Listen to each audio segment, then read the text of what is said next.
There is a type of confession that I might call a regression confession.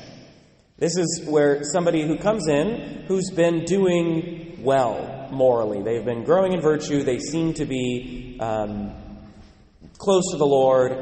They've been living their spiritual life.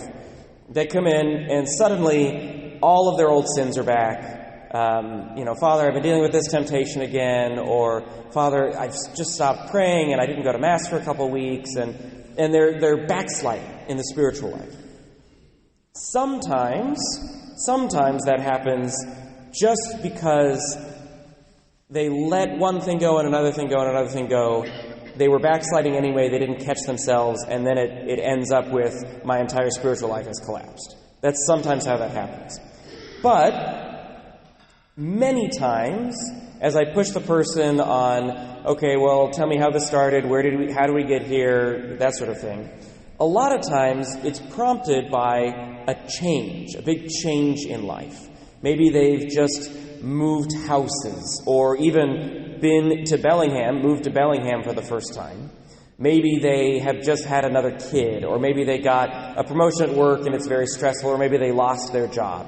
But there's some sort of traumatic, difficult change where they're barely keeping things together as it is, and the spiritual life significantly suffers. This is very much what our first reading is talking about in the book of Sirach. When a sieve is shaken, the husks appear. So do one's faults when one speaks. As the test of what the potter molds is in the furnace, so in tribulation is the test of the just. When we are tested, when things get hard, when the sieve is shaken or the clay is put in the furnace, when we fight a trial, a lot of times we are knocked down to our very basic virtues and vices. Much of the time, we can grow. When we try to grow in virtue, when we try to get better, it requires a lot of willpower. You will all experience this during Lent. I'm trying to improve in this thing, or I'm trying to make this sacrifice. And it's just a lot of willpower. You just have to force it. Your hands are clenched and you're just pushing through it. We call that white knuckling, right? You're clenching whatever you can to get through it. Many times, many aspects of our spiritual life are white knuckling it. I'm forcing myself to do it. I'm getting through it. I'm doing this thing because I think it's important. The thing about a major change or a test, the sieve or the furnace or the trial, is that you can't white knuckle it. It takes all of your strength just to get through whatever you're getting through. A move or a new child or a change in job or whatever else. It takes all of your strength to get there. And so you're knocked down to what's just automatic. If you no longer have the ability to will something, then you're only doing what comes naturally and automatically.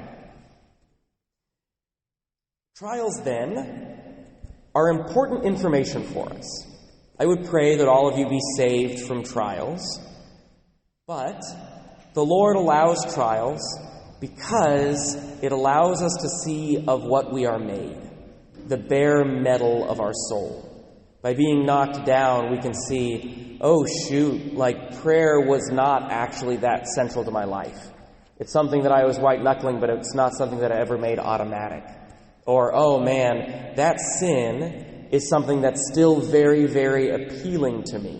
I might be pushing it out of my life by sheer force of will, but I've never really addressed why I'm so drawn to that sin. And getting rid of that attraction, not just pushing it away.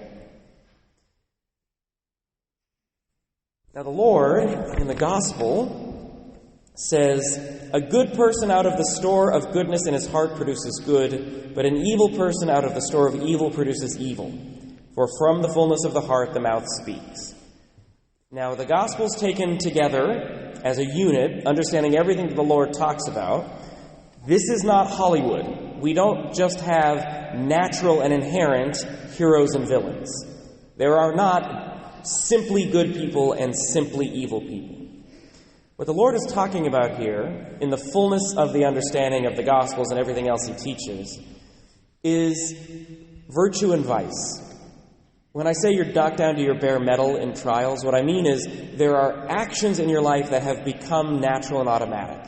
And those actions, if they're good, are called a virtue. Those actions, if they're evil, are called a vice. That is what is in your heart.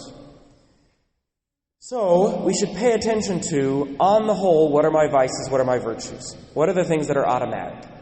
My guess is that most of you brushed your teeth before you came here. And if you didn't, the priest who gives you communion would ask that you start doing so before Mass.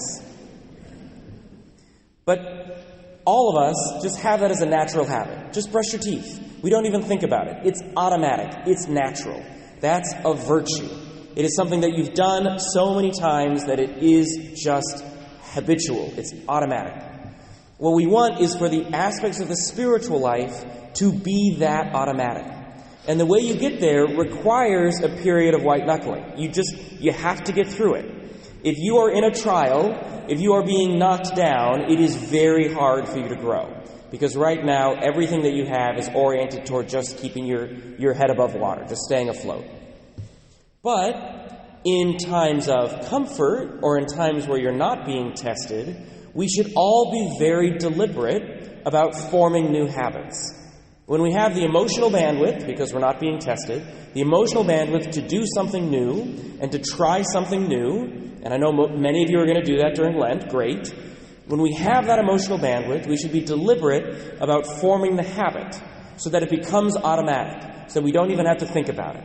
It should be to the point where praying every day is exactly like eating every day, where if you don't do it, there's a hunger, there's a feeling that something is missing, and you suddenly realize, oh, that's because I haven't prayed today. That's how automatic daily prayer should be. We should work toward that so that it becomes automatic.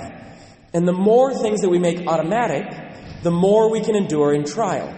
Because we're knocked down to our base virtues and vices, and if it's automatic, we're knocked down to a place where we don't regress that far. Where in the trial we can endure it because over the course of our life we have developed these habits.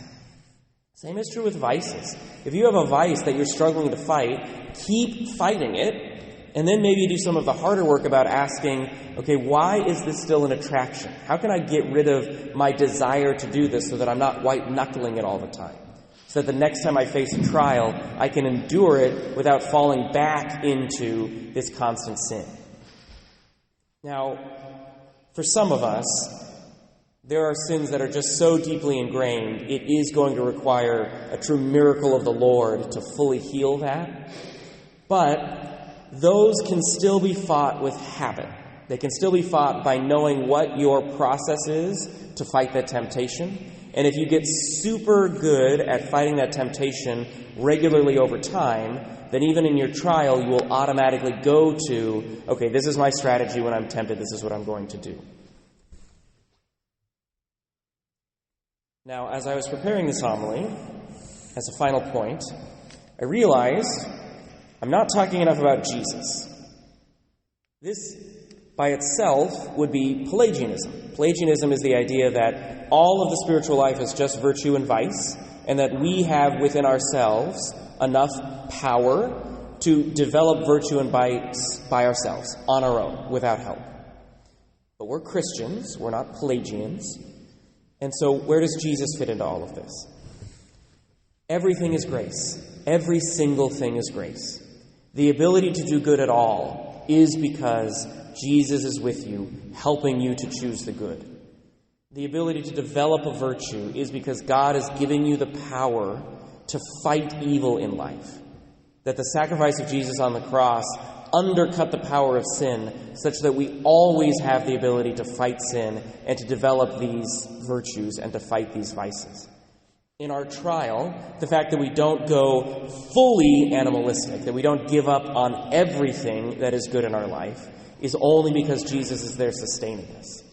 Anything that we do that is good or evil, any vice that we fight or virtue that we develop, is credit to the Lord. It is because we are co-workers with the Lord. And when I say co-workers, I don't mean equals.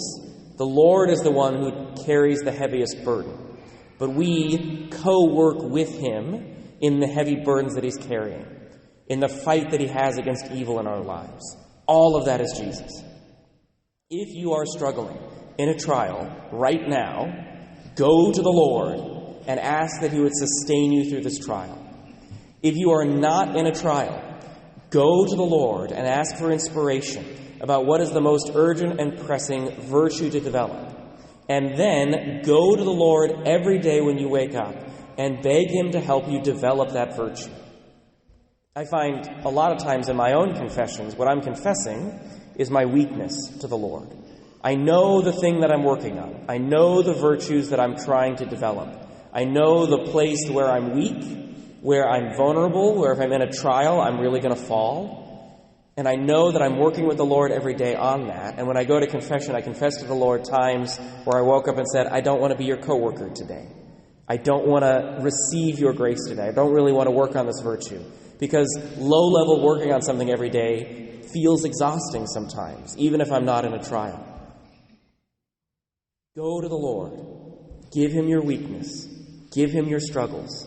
Ask for his strength. And I promise you, over time, when your sieve is shaken, when your clay is put in the furnace, the Lord is going to be with you. And you will see the person that he has created, the goodness that he has given you, and you will give thanks.